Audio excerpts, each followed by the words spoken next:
Barotrauma is a game about surviving the worst horrors the world has to offer, such as sea monsters, radiation poisoning, and worst of all, employment. The captain of our submarine and the hero of our story is Doug Walker. Let's quickly have a look around our submarine. First, the guns. Excellent for fighting aliens or people I just don't like.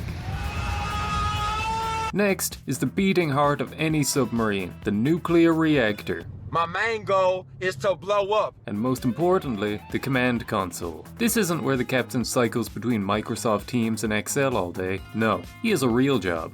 This is where he drives the submarine and operates the radar. But most importantly, to get the most out of his computer, he uses Opera GX, the browser made for gamers. This is the browser I actually use. It's very customizable thanks to the thousands of free mods, so you can make it look and sound however you want. You can even mix and match different parts of mods together to get everything just the way you like it. This includes background music, wallpapers, keyboard sounds, opening and closing tab sounds, 21, splash screens for when you open your browser, custom fonts, icons, and the GX logo. You can even add shaders to add a certain vibe to your browsing. It also has a built-in ad blocker and VPN. It's really convenient having all of this stuff in one place.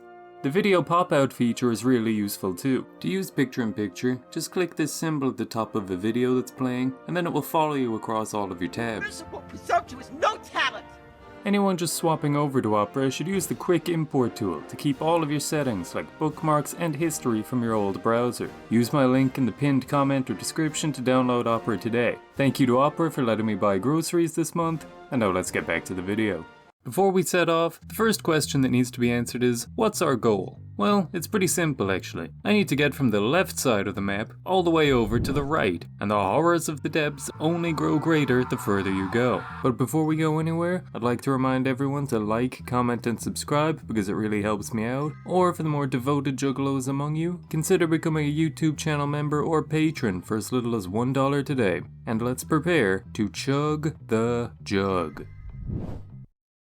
A local alcoholic asks to join my crew. He makes it clear we don't have to pay him, as if anyone here was going to get a wage in the first place. My first mission is to deliver some chemicals and kill some crawlers.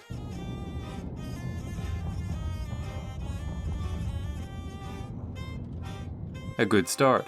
For the next couple outposts, I mainly take transport and delivery missions and effectively become an underwater Uber driver. But much like real Uber, these missions were plagued by the locals attempting to enter my vehicle and eat me alive. Soon after, I decide that if this is going to be an issue, then I should hire some people to help out. Alex Newton will be our submarine's doctor, and Joseph Gadbury will be in charge of the weapons. Our first mission together is to take out a couple hammerheads. After approaching, they breach my submarine almost instantly. Strategically sinking to the bottom of the ocean limits the hammerhead's angle of attack, and they're dealt with swiftly. During the battle, Joseph Gadbury sustains minor injuries, but our doctor assures me that he will be fine. Seconds later, he is violently ripped apart by water pressure. While I drive to the next outpost, let's talk a little about water pressure. We are currently at a depth of around 1776 meters. At this depth, the water is exhibiting around 2500 psi. A quick Google search tells me that a male giraffe weighs around that, so Joseph just experienced the equivalent of a full-grown male giraffe standing on every inch of his body simultaneously. This is often fatal. My next mission involves mining some rare minerals. This requires leaving the submarine. This goes similarly to how I imagine a Juggy fan meet and greet would go, with me being savagely attacked from the shadows and barely escaping with my life. Now this may come as a surprise to some of you, but I am not a doctor, so the medical treatment I administer usually equates to, if they're bleeding, use bandages, if there are any other ailments whatsoever, just dump the entire medicine cabinet into the patient. Either they live or they die. Either way my job is done, and further treatment is not needed. After a couple simple transport missions to build up some marks, I'm starting to make some progress. I also have enough money to replace our slain crewmates, as well as getting another mechanic. One of my new security officers is a high enough level to get the by the book skill. If I can successfully capture an enemy, I can get a big money and XP boost. This comes just in time, because I've been tasked with reclaiming an outpost from a group of pirates. At the pirate base, Zachary manages to stun gun and then handcuff everyone with minimal resistance, only needing to be resuscitated from the brink of death a single time. Their prisoners are freed and safe on my submarine. Speaking of which, I disconnected my flood alarm because it kept going off and it got annoying. Similar to when my carbon monoxide alarm keeps beeping and giving me a headache. Right now, I'm making good progress. I'm taking bigger missions, I'm upgrading my equipment, and I'm getting my money up. I seem to have most of the local wildlife under control. That is, except every time I encounter hammerheads, my day gets noticeably more wet. But the time has now come for a real mission. An enemy submarine has been spotted nearby, and as an expert in sinking submarines, I've been tasked with dealing with them. So I set off into the waters to find them. Enemy submarines can be very dangerous, but I've devised the concepts of a plan. If I position my ship directly above theirs, it doesn't matter if my ship sinks, because it will pin theirs under me, and that's where the plan kind of ends. We'll figure it out from there. So as soon as the combat begins, my ship starts sinking, all according to plan. But this gives me free rein to shoot into their sub and take out everything I see.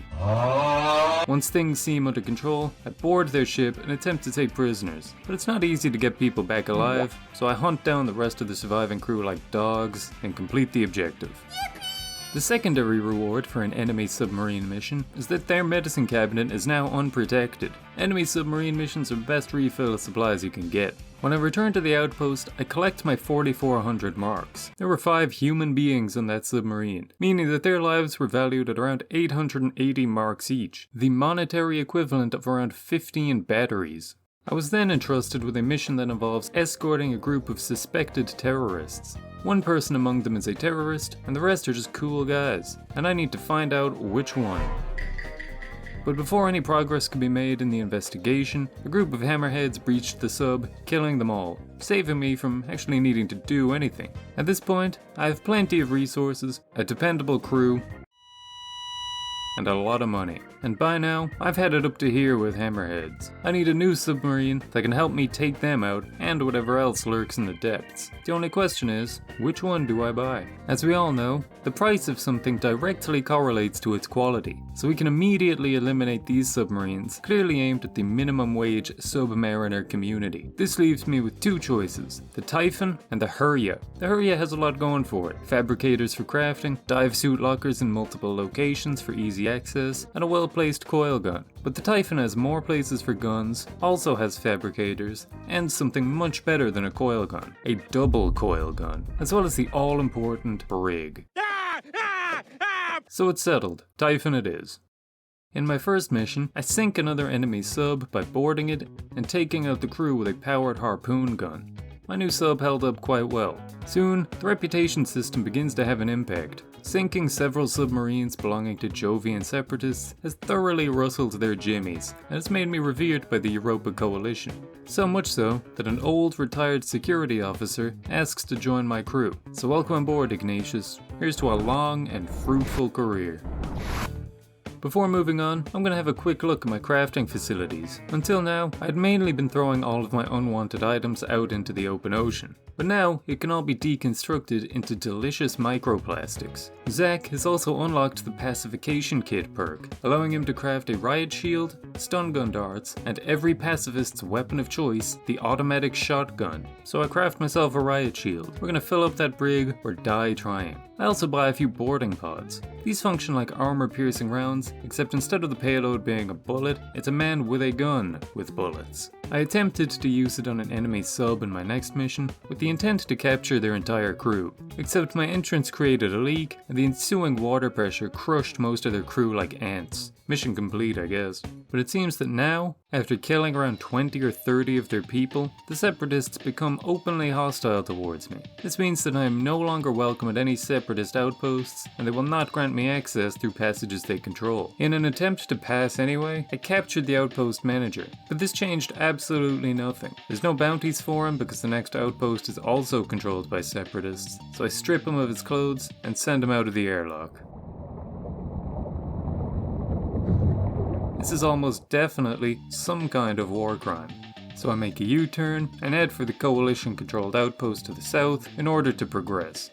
When I reach it, I add a chain gun to the bottom of my sub. This is perfect for groups of small enemies or big enemies without armor. A side objective I'm offered requires me to repair a beacon. Normally an easy way to make some quick money, but this beacon is inhabited by a new type of enemy, Husks. A single bite from a Husk infects you with the Husk parasite, which turns the host into a Husk if not treated quickly. But in my infinite wisdom, I managed to handcuff a Husk, and their response to this information was to immediately bite me. We have no medicine on board to treat the infection, so Zack handcuffs himself and is locked away in the brig. I was hoping to hold him there while searching for a cure like I Am Legend, but the enemies despawn after a mission ends. R.I.P. Zack. Because I'm his employer and not his friend, minutes later he is replaced by Melba and forgotten about. Let's see if Melba is capable of resolving conflict peacefully. The same issues with this idea still come up. I do, however, manage to handcuff one of the enemies, but then a new, unforeseen issue occurs. The guy just keeps swimming away and I can't really stop him. I decide that he deserves his fate, so I leave him handcuffed alone in the pitch dark abyss at the bottom of the ocean, waiting for his oxygen to run out and grant him the sweet release of death. As I move along to another outpost, I invest in 2 nuclear railgun shells. These are being saved for emergencies, and due to their rarity, should only ever be a last resort. However, in the very next mission, an enemy submarine caused the emergency of me being slightly annoyed and forced me to deploy my first nuclear weapon.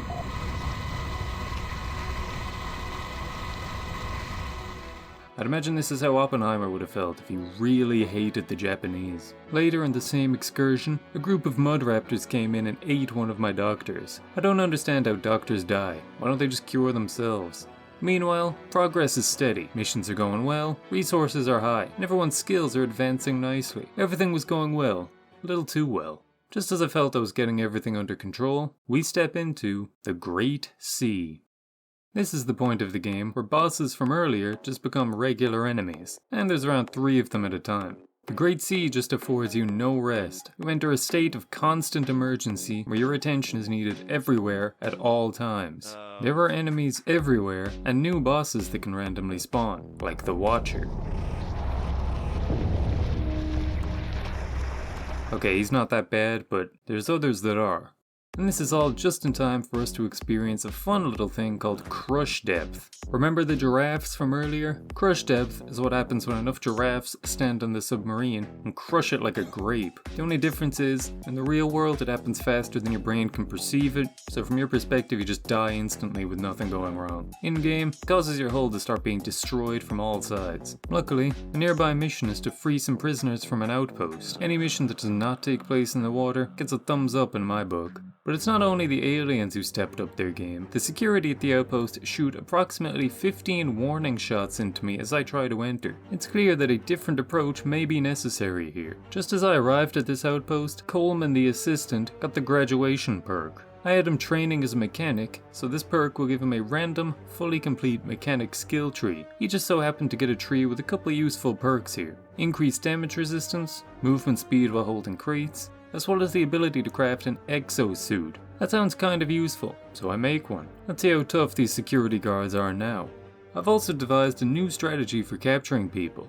I shoot them several times with a rifle, and then, if I feel like it, resuscitate them after handcuffing them. This is safer and easier than any of that stun gun stuff. While I was looking for the prisoners, I thought of a fun little prank that you guys can play at home. I lit the enemy's nuclear reactor on fire, just to see what would happen. Soon after, I locate the prisoners and tell them to run back to the ship. They responded by running straight into the fire and dying. In my eyes, this tragedy was unavoidable. Soon, we're back being harassed in the Great Sea, but Doug and his crew press on, until there is a quake from the depths. The Endworm is upon us. I quickly load my remaining nukes into the railgun and take aim, but they all but bounce off the Endworm. Soon, the sub is completely full of water, teetering on the edge of crushing depth, and the crew are begging for drugs. I have about as many nukes remaining as Iraq did, but just as all seemed lost, Doug gets on the coil gun and finishes off the Endworm. After several minutes of repairs, I ascend from the abyss and dock safely at a station. This situation highlights one of the many problems my crew and I were facing. The Endworm took almost all of our ammo, most of our medical supplies, and could have easily killed someone. but I receive absolutely no money for my work. Still, we move on. There are some positives to the Great Sea. Enemy submarine missions sometimes just complete themselves without me actually doing anything, so I get money for doing nothing and lose money for doing everything. There's no rules in the Great Sea. While exploring further, I get attacked by another abyss creature, Charybdis. They're a lot less durable, but at the beginning of the fight, I was dragged to crush depth. Charybdis died to whoever was operating the gun pretty quickly, but the pressure is evaporating my hull at an alarming rate. My mechanics and I just weld everything in sight until the sub starts to rise. Another abyss monster dealt with. But it's not clean sailing after that. The ship soon hits an electric rock that EMPs us. And Ignatius, the old man who cancelled his retirement out of admiration for me, heads out to deal with it.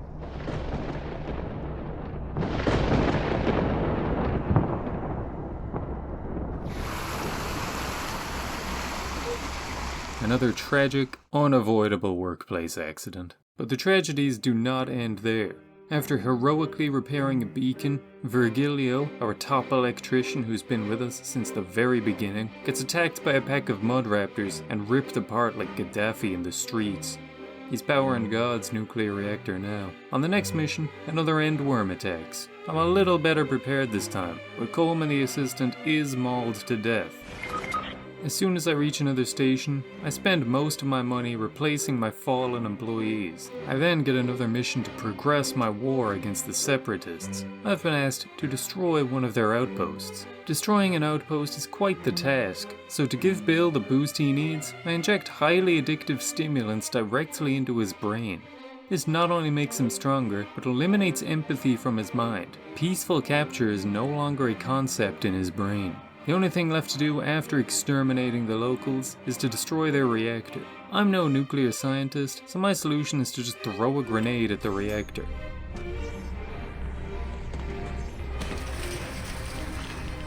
Shockingly, blowing up a nuclear reactor emits a large amount of radiation. This is not something that comes up very often, so I have no medicine to treat it, so Alice will need to just get over it until I reach another outpost. Which may be a while, because the next outpost is also owned by Separatists. After docking, I make a preemptive strike on a few potential threats, which is the smart sounding way to say killing someone who hasn't done anything. I decide to take part in a little trolling afterwards, and I destroy the nuclear reactor here for no reason. Nobody benefits from this. We're making pretty good progress, we're getting close to the end, but by now, we're long overdue for a submarine upgrade. The Typhon is solid, but a few technical issues are beginning to make themselves apparent. The bottom hatch is for docking and is not an airlock, but at a certain point, I wanted to leave through it, so I opened it with a crowbar and I was never able to shut it again. This means there is a handy entry point for anyone interested. Another issue is that sometimes the Typhon will start making this awful noise for minutes on end.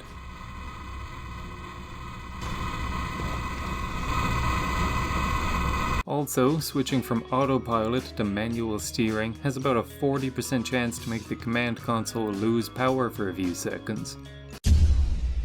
So to get a tier 3 submarine, I need to make some money. Time for old, reliable enemy submarine missions. We go through a few standard Great Sea tribulations, and after that's dealt with, an abandoned submarine lands a few shots on me. Usually not a big deal. These shots had the slight side effect of putting 2 of my mechanics on death's door. This would ruin everything, but one of our doctors has the Miracle Worker perk, meaning they cannot succumb to their injuries if he's nearby. This allows the rest of us to continue the mission in the meantime. So when I find the enemy sub, I decide to take no risks and shoot them with nuclear bombs from a safe distance.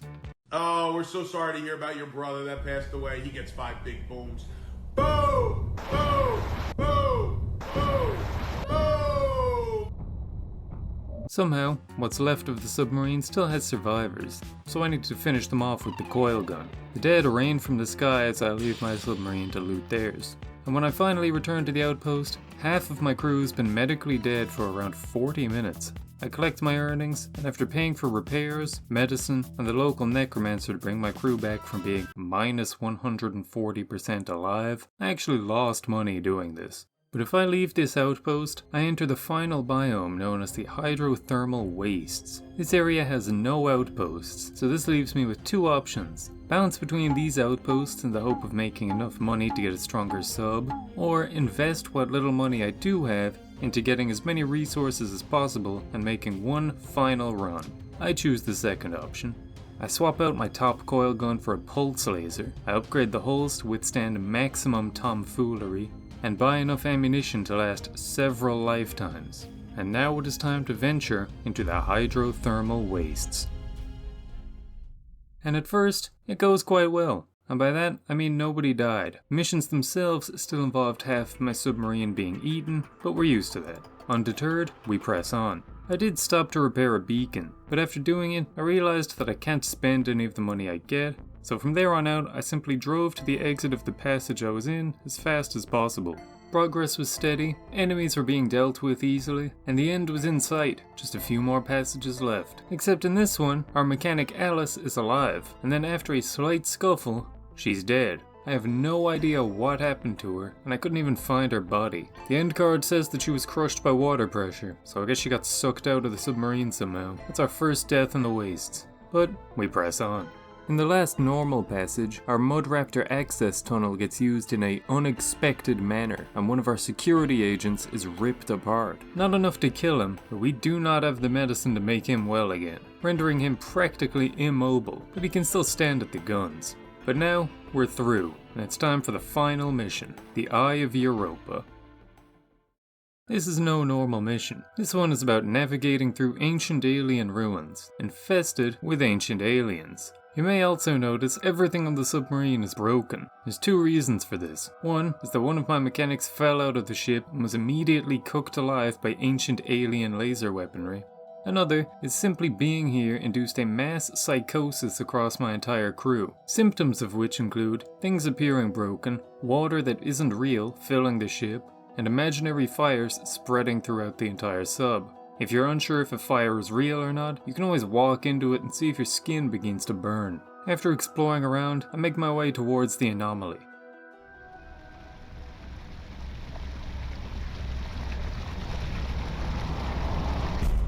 But this is not the end. The anomaly is simply a wormhole to a deeper part of the ruins, which I must search for several logbooks in. I find one in a ruined sub, and another in a chest. Soon after, another fractal guardian gets in and kills my last mechanic. This means I have no mechanics, and leaks are going to be repaired very slowly. We fight off another Endworm, who utterly annihilates our sub, but nobody dies. After flipping a switch, I make my way to the exit. Question mark? Which of course is not the end. The third and final stage of the Eye of Europa involves destroying 3 pylons, but after each one I destroy, the psychosis worsens. Still, I destroy the second one, and the final one. This awakens the final boss. The main strategy was to go above the boss and shoot him with the double coil gun. If he dies, great, but if we start to sink, that lines him up to be hit by the railgun. So I position myself and begin shooting. Then, soon after, I begin sinking. I manage to land a couple nukes,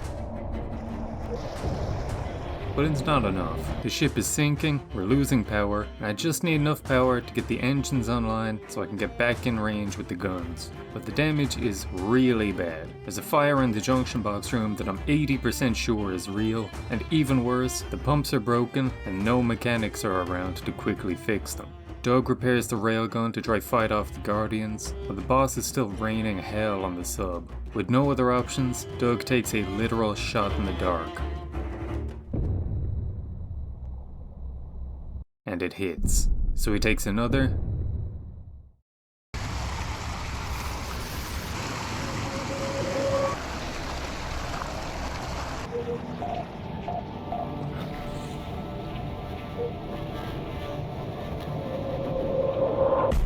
And it's over.